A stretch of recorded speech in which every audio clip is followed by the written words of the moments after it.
नहीं, मेरा भारतीय जनता पार्टी से कोई वास्ता नहीं है। अगर कोई मेरी सदस्यता प्रूफ कर दे कि मैं भारतीय जनता पार्टी का सदस्य हूँ, तो मैं आजीवन के लिए इनका पीछा छोड़ दूंगा और सोशल मीडिया में मैं बंद कर दूंगा। कोई प्रूफ तो करे। ये सब दिमागी नक्सल लोग हैं। ये बेसिकली इनके दिमाग में बहुत बड़ा कीड़ा है और वो कीड़ा निकालने का काम राजस्थान में मैं कर रहा हूँ। भगवान राम और माता सीता का मजाक उड़ाया, उमर खालिद और सजील इमाम के पक्ष में इन्होंने रिहाई के नारे लगाए, आज़ादी के नारे लगाए, RSS मुर्दाबाद के नारे लगाए।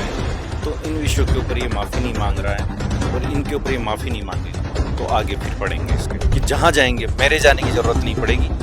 हर गांव वाला इनको भगा भगा के मारेगा और इनको राजस्थान की भूमि छोड़नी पड़ जाएगी। भाई तुम्हें मंदिर से क्या मतलब है? गांव वाले अपने पैसों से मंदिर बनाए। उन्होंने कहा हम हमारे पैसों से सरकार नहीं बनाएगी तो स्कूल भी बना लेंगे।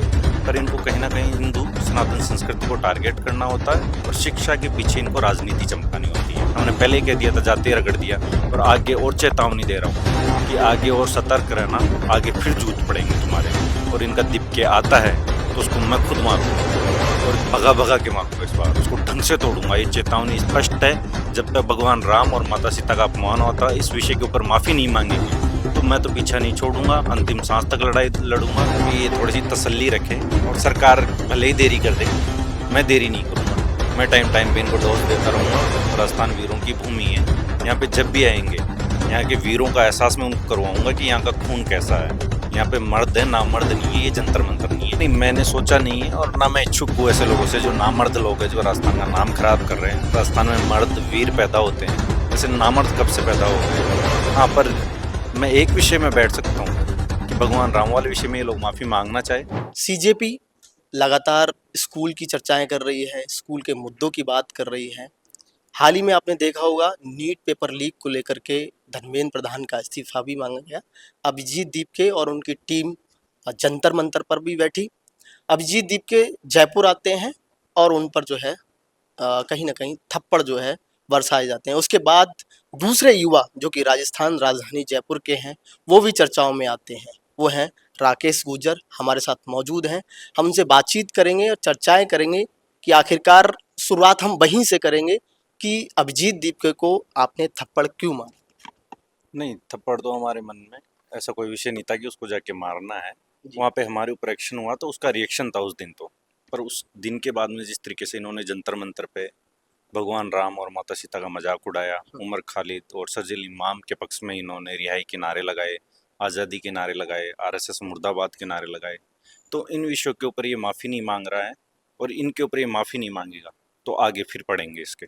नहीं, जैसा कि अभिजीत दीपके हैं, नीट पेपर लीक को लगातार कह रहे थे कि आपको नहीं लगता कि नीट पेपर लीक जो हुआ था बड़े स्तर पर हुआ था, बहुत सारे बच्चों ने सुसाइड भी किया था, वो एक बड़ा अहम मुद्दा था, उस विषय पर कहीं ना कहीं जो चल रही थी। नहीं, उसके लिए हमने कहा ना कि कार्रवाई होनी चाहिए और सरकार ने पहले ही कार्रवाई कर दी थी और एग्जाम भी करवा दिए थे। उसके बावजूद इनको ओनली खुद की राजनीति चमकानी थी, वो इन्होंने चमकाई।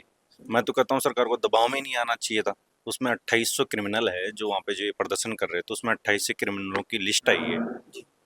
हार्डकोर क्रिमिनल है सारे के सारे। कौन से स्टूडेंट थे वहाँ पे? स्टूडेंट तो एक्चुअल में कोई था ही नहीं। सारे के सारे क्राइम करने वाले लोग भरे पड़े थे। तो इनके ऊपर ढंग से कार्रवाई करनी चाहिए और इनको नेस्ता नाबूद कर देना अब चाहिए। सीजेपी इसी बात को कह रही है। हाल ही में उन्होंने इंटरव्यू दिया, अभिजीत दीपके कह रहे हैं कि अगर 2600 क्रिमिनल या 2800 क्रिमिनल बाहर घूम रहे हैं तो आपको नहीं लगता कि दिल्ली पुलिस का कहीं ना कहीं फेलियर है? वो क्रिमिनल बाहर कैसे आए और जंतर मंतर पर कैसे एंट्री कर गए? नहीं, दिल्ली पुलिस का कोई फेल्योर नहीं है, ये इन्हीं का है। जब दिल्ली पुलिस वहाँ पे फेस के लिए लगा रही थी कैमरे, तो इन लोगों ने विरोध किया। जब आधार कार्ड चेक कर रही थी, इन लोगों ने विरोध किया। क्यों किया? क्योंकि इनको पता था, क्योंकि इनके क्राइम करने वाले लोग सारे वहाँ पे थे। तो इन्होंने दिल्ली पुलिस को ना आईडी चेक करने दी, ना वहाँ पे फेस वाले कैमरे लगाने दिए। इसके जिम्मेदार ये खुद है। अभी हाल ही में आपने देखा होगा सीजेपी लगातार कह रही है कि हम गांव-गांव जा रहे हैं, स्कूल-स्कूल जा रहे हैं और स्कूल की जो व्यवस्थाएं हैं, स्कूल में जो खराबी सिस्टम है, स्कूल की जो बिल्डिंग जर्जर अवस्था में है, उनको लेकर के वो घूम रहे हैं। अभी आपने देखा होगा राजधानी जयपुर के बगरों में जो कांड हुआ, हाथापाई हुई, उसको आप कैसा देखते हैं? आपको नहीं लगता कि स्कूल के मुद्दे कहीं न कहीं जायज़ हैं और ये मुद्दे कहीं न कहीं होने चाहिए, क्योंकि आम आदमी का बच्चा, गरीब का बच्चा, मिडिल क्लास का बच्चा सरकारी स्कूल में पढ़ता है। हो सकता है आपके परिवार के भी बच्चे पढ़ें या आपके भी बच्चे सरकारी स्कूल में पढ़ सकते हैं। नहीं, स्कूलों का मुद्दा ठीक है, स्कूलों का मुद्दा उठाना चाहिए। बट इन्होंने जिस तरीके से वहाँ गांव में जाते हैं ये लोग सुबह 8 बजे, जब गांव वाले इनको समझा देते हैं कि यहाँ पे ऑलरेडी फंड रिलीज हो चुका है, 12 लाख रुपए एक, 6 लाख रुपए एक, और इनको ये बात पहले से पता थी। तो ये उसका क्रेडिट लेने के लिए वहां पहुंचे थे। तब गांव वालों ने मना किया तो इन्होंने गांव वालों से बदतमीजी की कि तुमने मंदिर कैसे बना लिया है यहाँ पे। भाई तुम्हें मंदिर से क्या मतलब है? गांव वाले अपने पैसों से मंदिर बनाए हैं। उन्होंने कहा हम हमारे पैसों से, सरकार नहीं बनाएगी तो हम स्कूल भी बना लेंगे। पर इनको कहीं ना कहीं हिंदू सनातन संस्कृति को टारगेट करना होता है और शिक्षा के पीछे इनको राजनीति चमकानी होती है। को लगता है कि सीजेपी शिक्षा के पीछे बड़ी राजनीति कर रही है या कोई पॉलिटिकल पार्टी का हाथ है उनके साथ? हाँ बिल्कुल, पॉलिटिकल पार्टी का तो, आम आदमी पार्टी का सीधा सीधा आते हैं इनके पीछे। पूरी इन तिलचट्टों की जितनी भी गैंग है जो बाहर बैठी है, सोरोस वगैरह जितने भी है, ध्रुव राठी है, ये जर्मन शेफर्ड, तो इन सब का हाथ है इनके पीछे।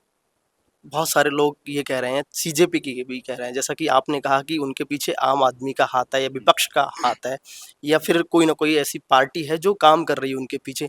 लेकिन अब सीजेपी के भी लोग कह रहे हैं कि कहीं ना कहीं जिस तरीके से आपने अभिजीत दीप के शहीद स्मारक पर थप्पड़ बरसाए, इसके बाद जो आशुतोष राका के साथ में हाथापाई हुई, तो कहीं ना कहीं वो खुद कह रहे हैं, आशुतोष राका ने बयान दिया कि बीजेपी के गुंडे हैं, आरएसएस के गुंडे हैं और भारतीय जनता पार्टी अब गुंडे पाल रही है। और कहीं न कहीं कथित रूप से आपका भी जुड़ाव ये आ रहा है कि आप भी बीजेपी में एंट्री करने वाले हैं बड़े तौर पर और इसीलिए राजनीतिक तौर पर इस तरीके के काम कर रहे नहीं हैं। नहीं, मेरा भारतीय जनता पार्टी से कोई वास्ता नहीं है। अगर कोई मेरी सदस्यता प्रूफ कर दे कि मैं भारतीय जनता पार्टी का सदस्य हूँ, तो मैं आजीवन के लिए इनका पीछा छोड़ दूंगा और सोशल मीडिया भी मैं बंद कर दूंगा। कोई प्रूफ तो करे। ये सब ये दिमागी नक्सल लोग हैं ये बेसिकली।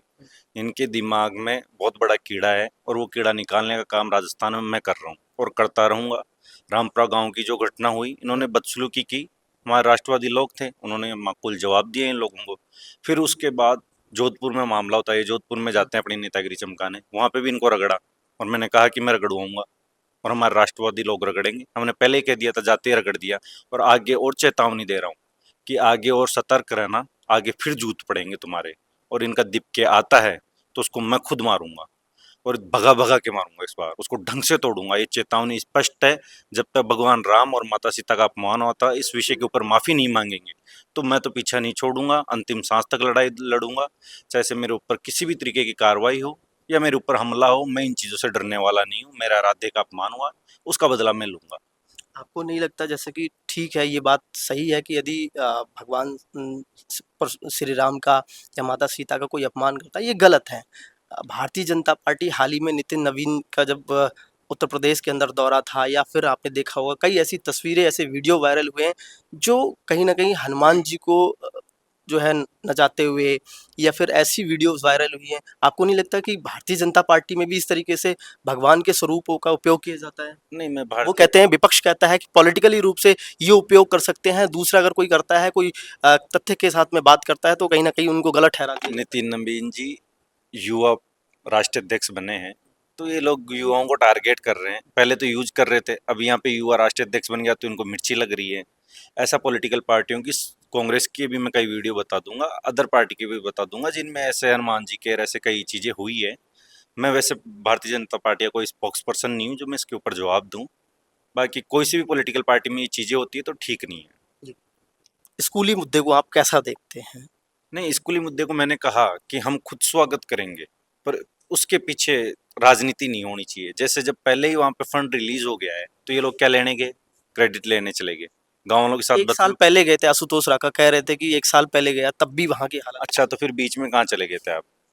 राजनीतिक जमीन तलाश रहे थे कि किस तरीके से एंट्री करनी है, किस तरीके से भूचाल लाना है देश में।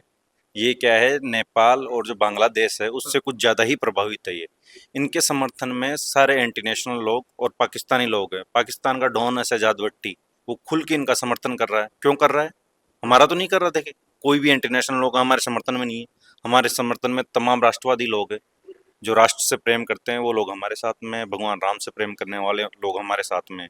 उनका क्या स्वार्थ है कि पाकिस्तानी डॉन उनका खुल के समर्थन कर रहा है और वो कह रहा है कि फाइनेंशियली या जिस तरीके से भी ये लोग कहेंगे मैं मदद करूंगा। क्या स्वार्थ है भाई? और ये लोग उसको खंडन भी नहीं कर रहे हैं। बड़ी बात ये है। सीजेपी के लोग कह रहे हैं कि अगर हम एंटी नेशनल हैं तो हमें पहली तो बात तो परमिशन क्यों दी गई, और सरकार के पास तमाम चीज़ें हैं, सरकार गिरफ्तार कर सकती है। नहीं होगी ना, अभी ये थोड़ी सी तसल्ली रखें और सरकार भले ही देरी कर दे, मैं देरी नहीं करूंगा। मैं टाइम टाइम पे इनको डोज देता रहूंगा। राजस्थान वीरों की भूमि है। यहाँ पे जब भी आएंगे, यहाँ के वीरों का एहसास मैं उनको करवाऊंगा कि यहाँ का खून कैसा है।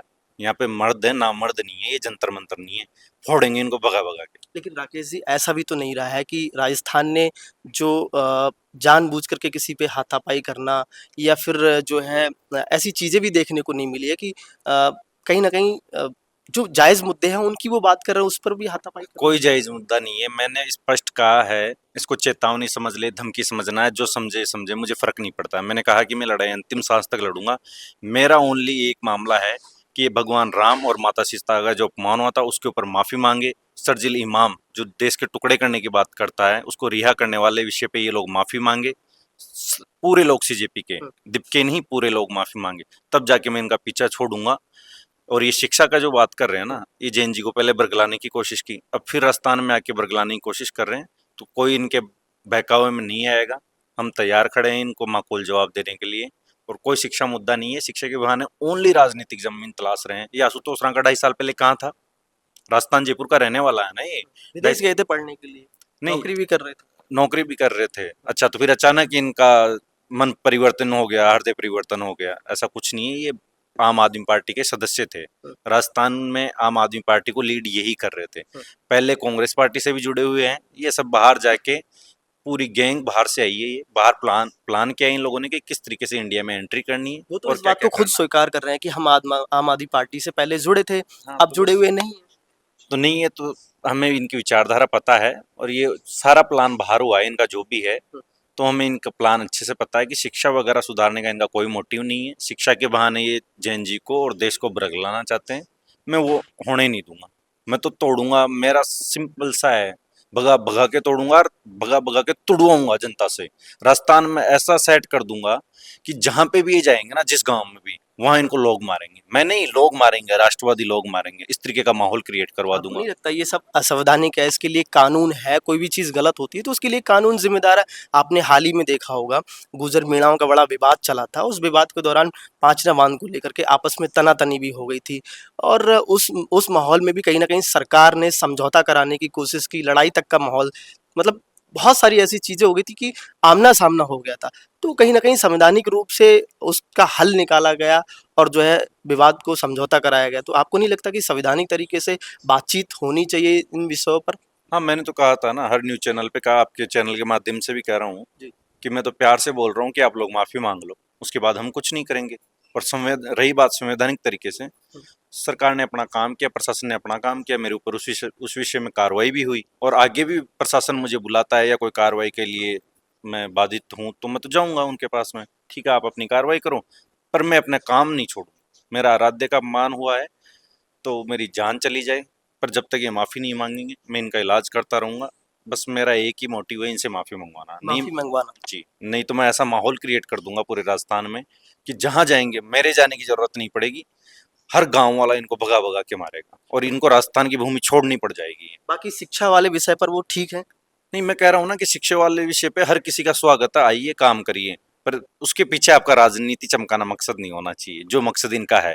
ये रांका यहीं से है, यहाँ पे ये जमीन तलाश रहा है खुद की राजनीति के लिए, तो इसको राजनीति करना तो मैं सिखाऊंगा कि राजनीति कैसे होती है। हम राजस्थान विश्वविद्यालय से निकले हुए लोग हैं, हमें पता है कि किसका इलाज किस तरीके से किया जाता है। हम शाम दाम दंड भेद हर तरीके की चीज जानते हैं।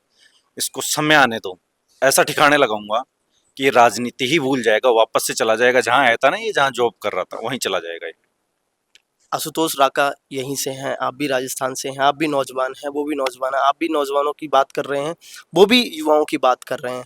आशुतोष राका से कभी आपकी मुलाकात हुई, कभी बातचीत हुई या कभी सोचा बातचीत करने का? नहीं नहीं, मैंने सोचा नहीं है और ना मैं इच्छुक हूँ ऐसे लोगों से जो नामर्द लोग हैं, जो राजस्थान का नाम खराब कर रहे हैं। राजस्थान में मर्द वीर पैदा होते हैं, ऐसे नामर्द कब से पैदा हो गए? हाँ, पर मैं एक विषय में बैठ सकता हूँ कि भगवान राम वाले विषय में ये लोग माफ़ी मांगना चाहे तो मैं बैठ सकता हूँ कि ठीक है, आइए आप, स्वागत है आपका, माफ़ी मांगिए। गलती हर किसी से होती है, माफ़ी मांग लेते हैं तो फिर करें ये इनकी राजनीति।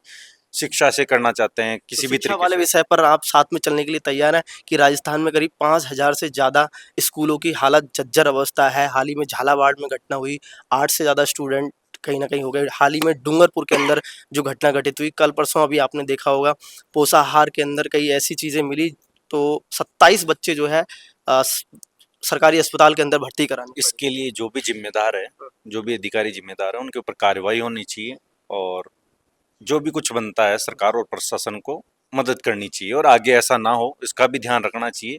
और इन लोगों के साथ चलने की जो बात है, शिक्षा के मामला हो या कोई भी, मैं इन लोगों के साथ कभी नहीं चलूंगा क्योंकि ये एंटी नेशनल लोग हैं। इनके तार पाकिस्तान, बांग्लादेश, अमेरिका, नेपाल हर जगह से जुड़े हुए हैं, तो एंटी नेशनल लोगों के साथ कभी नहीं जुड़ूंगा।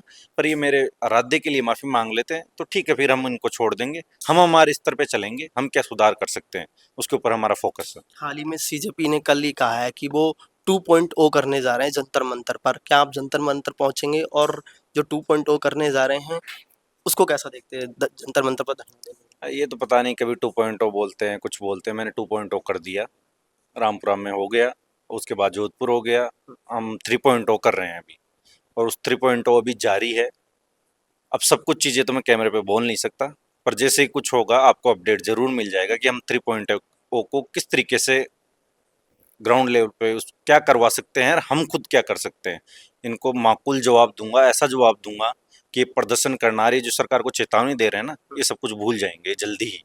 आपको नहीं लगता, बहुत सारे लोग ऐसा कह रहे हैं कि राकेश गुर्जर जो है राजनीति में बड़ी एंट्री लेने वाले हैं और उसी के लिए कहीं ना कहीं पॉलिटिकली रूप से इस तरीके का जो षड्यंत्र है, इस तरीके की जो हाथापाई है, वो कहीं ना कहीं सीजेपी पे कर रहे हैं ताकि पार्टी खुश हो जाए, कहीं ना कहीं जो है एक बड़ी जगह मिल जाए? नहीं नहीं, मैं किसी पार्टी या किसी पदाधिकारी को खुश करने के लिए ये सब कुछ नहीं कर रहा हूँ। मैं तो किसी का गुलाम नहीं हूँ, ना मैं चाहता कि मेरे पीछे कोई हाथ रखे या मेरे कोई ऊपर हाथ रखे। मेरे ऊपर हाथ ठाकुर जी का है, त्रिलोकी के नाथ का है। मैं किसी से कोई उम्मीद नहीं रखता हूँ। राजनीति में ना पहले था, ना हूँ, ना आगे होने का विचार है। पिछली और बार जब आपने अभिजीत दीप के शहीद स्मारक जयपुर पे थप्पड़ मारा था, उस समय आपकी तस्वीर वायरल होती है कि आप आरएसएस से जुड़े हुए हैं। नहीं, तो आरएसएस कोई आतंकवादी संगठन थोड़ी है, राष्ट्रहित में काम करता है। इन लोगों ने क्या राष्ट्रहित में काम किया है? संघ से ये लोग कंपेयर करेंगे क्या अपने आप को? संघ अपने आप में बहुत कुछ है, मुझे बताने की जरूरत नहीं है संघ क्या है क्या नहीं है। और संघ में एक बार जिसने भी ध्वज प्रणाम कर लिया वो आजीवन राष्ट्रीय स्वयंसेवक रहता है। वो तो गर्व की अनुभूति होती है हमें तो कि ठीक है हम स्वयंसेवक है, इसमें क्या गलत है? हम तो गौरव की अनुभूति करते हैं और खुलेआम स्वीकार करते हैं, इसमें क्या गलत कर दिया हमने? जो गलत लोग आएंगे उनको मारेंगे, वो किसी भी संगठन से जुड़े हुए हो सकते हैं, इसमें क्या है? 2.5-3 साल होने जा रहे हैं सरकार को, भजनलाल सरकार को। 3 सालों के बीच कैसा देखते हैं सरकार के कार्यकाल को? नहीं ठीक है, भजनलाल जी अच्छे मुख्यमंत्री है, शालीन स्वभाव के व्यक्ति है और आम लोगों के बीच में से उठ के आए हैं, तो खुशी इस बात की है कि कोई आम आदमी इस तरीके से आके मुख्यमंत्री बना और कितने शालीन तरीके से सरकार चला रहे हैं, तो इस बात की हमें खुशी है। विपक्ष को कैसा देखते हैं? विपक्ष बहुत कमजोर है यहाँ पे, बिल्कुल नाकारा निकम्मा विपक्ष हो रखा है। ये आपस में लड़ रहे हैं। नहीं, विपक्ष को मजबूत होना चाहिए। सरकार से जिस तरीके भी कोई विफलता हो तो उसमें एकजुट होके फिर इन लोगों को, कभी इन लोगों के आपस में पता नहीं अभी से सीएम की लड़ाई चल रही है तो ये आगे जाके क्या करेंगे।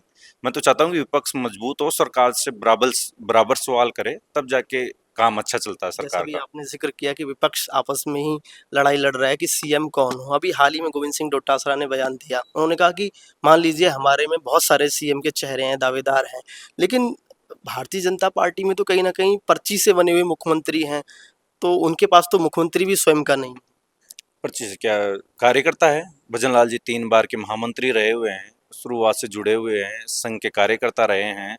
कहाँ से कोई हेलीकॉप्टर से थोड़ी टपके हैं, वो कार्यकर्ता थे। यही तो खूबी है इस संगठन की, जो मुझे पसंद है इस संगठन में, कि कोई आम कार्यकर्ता आया, उसने मेहनत की, दरी बिछाई हुई है या किसी भी तरीके से संगठन के लिए काम किया, तो संगठन ने आज उनको कितना अच्छा वो दिया है।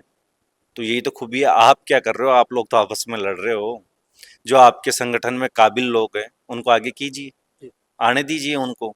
वो सबको पता है वो व्यक्ति कौन है, उसमें कितनी काबिलियत है, पर ये सब लोग उसको मिटाने में जुटे हुए हैं सारे के सारे। जैसा कि सीजेपी लगातार कह रही है कि आप भारतीय जनता पार्टी से जुड़े हुए हैं, आरएसएस से जुड़े हुए हैं, एपीपीबी से जुड़े हुए हैं, हाल ही में निकाय और पंचायत चुनाव चल रहे हैं, तो कहीं न कहीं आपको नहीं लगता कि इस तरीके के आपके जो बयान हैं, आप जिस तरीके से बोल रहे हैं, अभी हाल ही में जो हाथापाई हुई, पिछली बार भी आपने जो है अभिजीत दीप के ऊपर थप्पड़ जड़े, तो ऐसा नहीं लगता कि भारतीय जनता पार्टी को और आरएसएस को या एबीपी को कहीं न कहीं डेंट होगा, कमज़ोर होगी इन सब चीज़ों से? नहीं, मैंने कहा मैं भारतीय जनता पार्टी का सदस्य नहीं हूँ। नहीं, तो सीजेपी ऐसा कहती है क्योंकि लगातार उनके जो बयान। सीजेपी कुछ भी कहे, अब वो उनका मामला, पार्टियां जाने पंचायत चुनाव में कौन जीतेगा कौन हारेगा, मुझे पार्टियों से मतलब नहीं है। जो भी है जनता देखेगी, जो ठीक करेगा उसको जनता जिताएगी, जो ठीक नहीं करेगा उसको जनता हरा देगी। इसमें मैं क्या ही बोलूँ। मैं कोई सरकार में तो हूँ नहीं कि मैं जवाब दूँ, या मैं कोई पार्टी का सदस्य तो हूँ नहीं कि मैं उस बारे में खुल के बात रख सकूँ।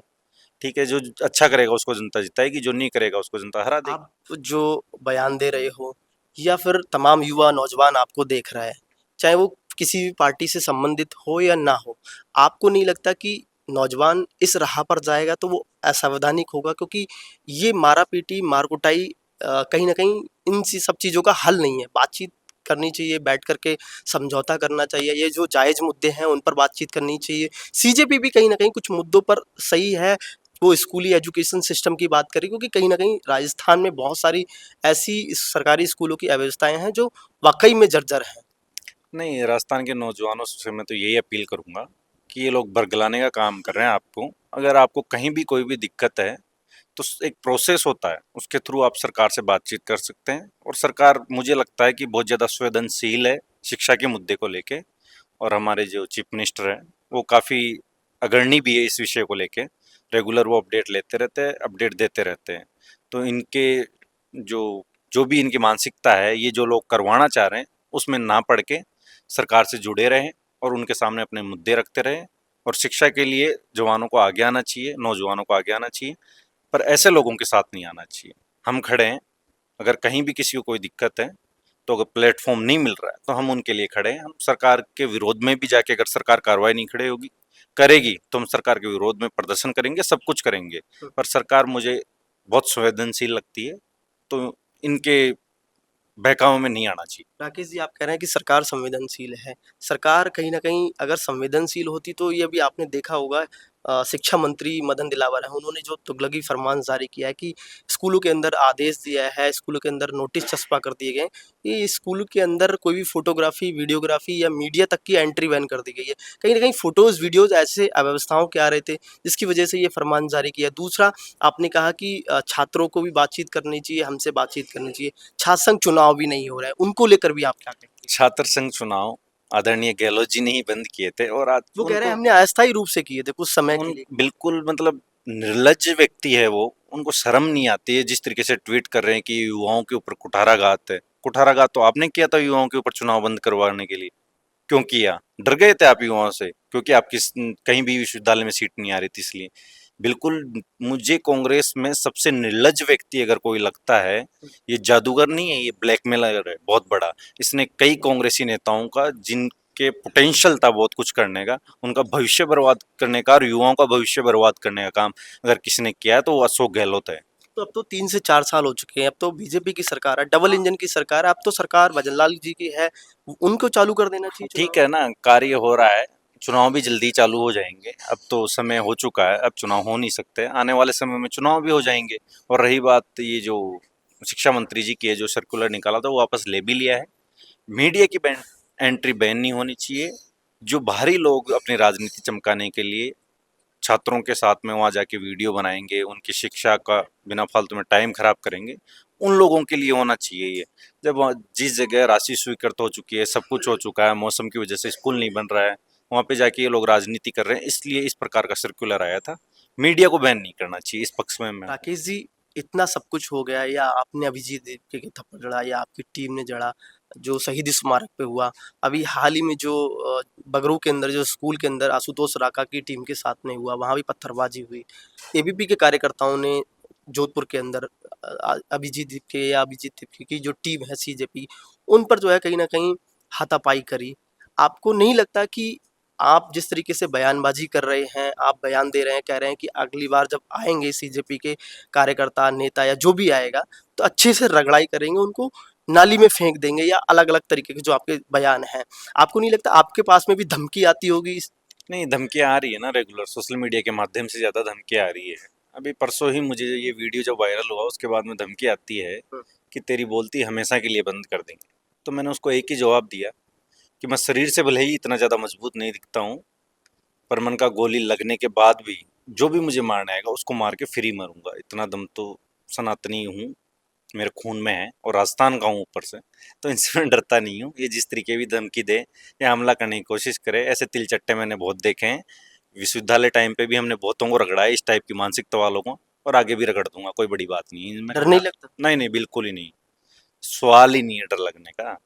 कभी डर, ये शब्द जरूर जानते हैं, बाकी कभी महसूस नहीं किया और कोई करवा भी नहीं सकता, क्योंकि हमारे ऊपर स्वयं भगवान का हाथ राकेश गुर्जर की राजनीति में दिशा किस तरफ हो?